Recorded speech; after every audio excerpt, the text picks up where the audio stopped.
En tête du programme du président Macron pour son voyage en Chine, le commerce. Il a mis l'accent sur 3 éléments. Le premier concernait la confiance mutuelle et l'ouverture. Monsieur Macron a ensuite salué les réalisations de la Chine.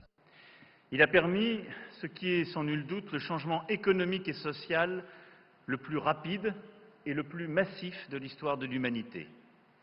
Une croissance réelle de 9% par an en moyenne, une multiplication par 25 du revenu par habitant, près de 800 millions de personnes sorties de la pauvreté. Le président Macron a également appelé à redéfinir l'ordre commercial mondial afin de maintenir la mondialisation. Il a également appelé à l'accélération de l'accès des sociétés étrangères au marché chinois. Le président français a lancé un appel à la Chine pour qu'elle ouvre son marché aux produits agricoles français. Un appel similaire lancé par la suite par le Premier ministre grec Kyriakos Mitsotakis. Ils ont tous deux discuté du multilatéralisme, mais c'est le Premier ministre jamaïcain Andrew Holness qui a défendu sa cause en citant le président Xi.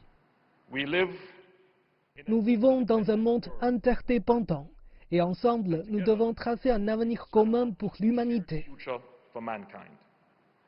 Le directeur général de l'OMC, Roberto Azevedo, a résumé l'autre choix. L'alternative à la coopération est, pour parler franchement, perdant-perdant. Le premier jour, il est clair que les entreprises et les dirigeants mondiaux profitent de la plateforme de cet événement pour faire valoir leurs préoccupations et leurs idées. Un type d'importation différent mais néanmoins important.